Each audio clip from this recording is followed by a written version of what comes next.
Electrons used in an electron microscope are excited by a voltage of 25 kilovolt. If the voltage is increased to 100 kilowatt, then the de Broglie wavelength associated with the electrons would be increased by 2 times, decreased by 2 times, decreased by 4 times, increased by 4 times. 4 options തന്നിട്ടുണ്ട്. ഈ 4 ഓപ്ഷൻസിൽ ഏതാണ് correct answer എന്ന് നമ്മൾ കണ്ടുപിടിക്കണം. ഇതിൽ നമുക്ക് എന്താ തന്നിരിക്കുന്നത്, എന്താ കണ്ടുപിടിക്കേണ്ടത്? ഡി ബ്രോഗ്ലി വേവ് ലെങ്ത്ത് എത്ര ചേഞ്ച് ചെയ്യും? ആദ്യത്തെ വോൾട്ട് എന്ന് പറയുന്നത് ആദ്യത്തെ വോൾട്ടേജ് എത്രയാണ്? ഇലക്ട്രോൺ ആണ്. ഇലക്ട്രോൺ മൈക്രോസ്കോപ്പിൽ ഇലക്ട്രോൺ ആണ് ആദ്യത്തെ വോൾട്ടേജ്. ഇലക്ട്രോണിൻ്റെ വോൾട്ടേജ് ആദ്യത്തെ എത്രയാണ്? 25 കിലോ വോൾട്ടാണ്. അങ്ങനെയാണെങ്കിൽ അതിൻ്റെ വേവ് ലെങ്ത്ത്, ആ സമയത്ത് വേവ് ലെങ്ത്ത് λ1 ആണെന്ന് വിചാരിക്കുക. ഓക്കെ, ഇനി ഇലക്ട്രോൺ നെക്സ്റ്റ് അത് ഇൻക്രീസ് ടു എത്രയാണ്? 100 കിലോ വോൾട്ടായിട്ട് അത് ഇൻക്രീസ് ചെയ്തു. അപ്പോൾ ഒരു വേവ് ലെങ്ത്ത് മാറും, അത് λ2. അപ്പം ഈ λ2 എന്ന് പറയുന്നത് എത്ര ചേഞ്ച് ചെയ്തു എന്നാണ് ചോദിക്കുന്നത്. സോ നമുക്കെന്ത് കണ്ടുപിടിക്കണം? റിലേഷൻ വേണം. ഏതാണ്? Wavelength λ, voltage. ഏതിൻ്റെ?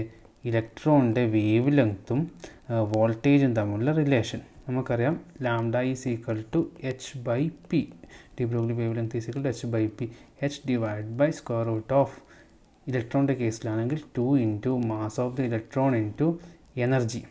ഇനി ഈ എനർജി വോൾട്ടുമായിട്ട് എങ്ങനെയാണ് relation? Square root of 2me into mass of electron into ഇലക്ട്രോണിൻ്റെ ചാർജ് ഇൻറ്റു വോൾട്ടേജ് v. ഇതാണ് ഇക്വേഷൻ. സോ നമ്മുടെ ഇക്വേഷൻ കിട്ടി. ഇക്വേഷൻ എന്താ? λ is equal to h by square root of 2 into me into ev. ഈ equation എല്ലാവരും by heart പഠിക്കണമാണ്. ഇനി ഇത് നമുക്ക് എന്ത് എഴുതാൻ പറ്റും? h by this will be h divide by square root of 2 into me into e into 1 by square root of v എന്ന് എഴുതാം. ഞാനത് സ്പ്ലിറ്റ് ചെയ്തിട്ട് എഴുതി. എന്തിനങ്ങനെ എഴുതിയത്? നമുക്ക് h കോൺസ്റ്റൻ്റ് ആണ്, 2 കോൺസ്റ്റൻ്റ് ആണ്, മാസ് ഓഫ് ഇലക്ട്രോൺ കോൺസ്റ്റൻ്റ് ആണ്, ചാർജ് ഓഫ് ഇലക്ട്രോൺ കോൺസ്റ്റൻ്റ് ആണ്. സോ ഈ എൻ്റെ ടേമിന് ഞാൻ വേറൊരു കോൺസ്റ്റൻ്റ് ആയിട്ട് എഴുതുന്നു. എങ്ങനെയാണ്? λ is equal to k into 1 by square root of v എന്ന് എഴുതാം. അപ്പം λ1 എന്ന് പറഞ്ഞാൽ എന്തായിരിക്കും? λ1 is equal to k divide by square root of v1.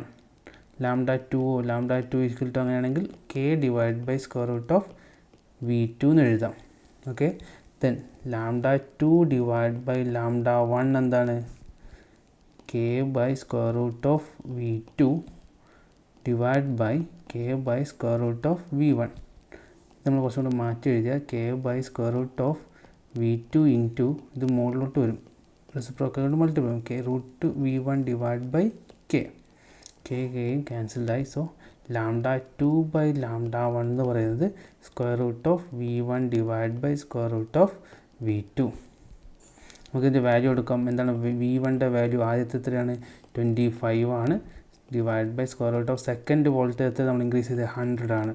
So this will be 5 divide by 10. This is equal to 1/2. So λ2 by λ1 is equal to 1/2.